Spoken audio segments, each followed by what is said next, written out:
আসসালামু আলাইকুম বন্ধুরা, আমাদের এখানে একটি পাওয়ার সাপ্লাই রয়েছে। যে পাওয়ার সাপ্লাইটির একটা প্রবলেম ছিল। যারা জাওশিনের এই পাওয়ার সাপ্লাইগুলো ইউজ করেন বা ইউজ করবেন তাদের ক্ষেত্রে এই ভিডিওটা গুরুত্বপূর্ণ। অনেক সময় আমরা দেখি যে এখানে যে ভোল্টেজগুলো থাকে, ভোল্টেজগুলো অটোমেটিক্যালি আপ ডাউন করে। অনেক সময় ভোল্টেজ বাড়ে না, কমে না, এরকম সমস্যাও কিন্তু হয়। আর এরকম সমস্যা হইলে জাস্ট আপনারা এখানে যে এই ভেরিয়েবলগুলো থাকে, এই ভেরিয়েবলগুলোতে সমস্যাগুলো হয়ে থাকে। তো এখানে একটা ভেরিয়েবল ছিল, যে ভেরিয়েবলটা আমরা রিমুভ করার পর আমাদের প্রবলেমটা সলভ হয়েছে। আগে অটোমেটিক্যালি ভোল্টেজটা বাড়তো, কমতো, মানে একটা জায়গায় নির্দিষ্টভাবে স্থির থাকতো না, কিন্তু এখন সব কিছু 0 হয়ে গেছে। এখন আমরা এখানে একটু টুইজার দিয়ে শর্ট করে দেখি লাইনগুলোতে যে এখানে ভোল্টেজটা বাড়ে কিনা। এখানে কিন্তু ভোল্টেজটা বাড়ছে। তো এখানে আমরা টুইজার দিয়ে শর্ট করার পর কিন্তু এখানে ভোল্টেজটা স্থির আছে, কোনো মানে আপ ডাউন করে না।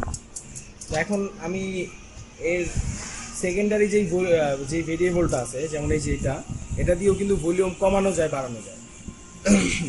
তো এটা আমরা একটু বাড়াচ্ছি, এখানে কিন্তু স্থির থাকতেছে।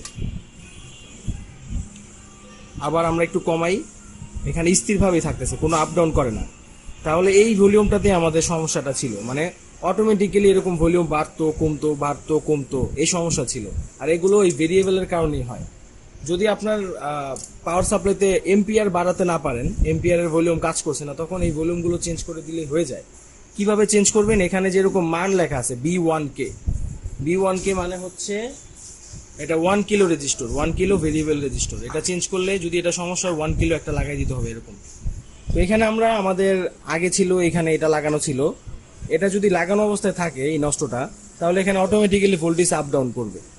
তো আমরা এখানে আরেকটা নতুন নিয়ে আসছি, সেম মানের, এটাও 10 কিলো, এটাও 10 কিলো। তো এই 10 কিলো যেটা নতুন, এটা আমরা এখানে লাগিয়ে দিলে আশা করি আমাদের প্রবলেম সলিউশন হয়ে যাবে।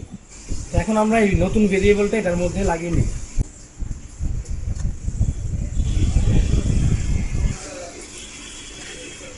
এখানে 3.6 আছে না, আমরা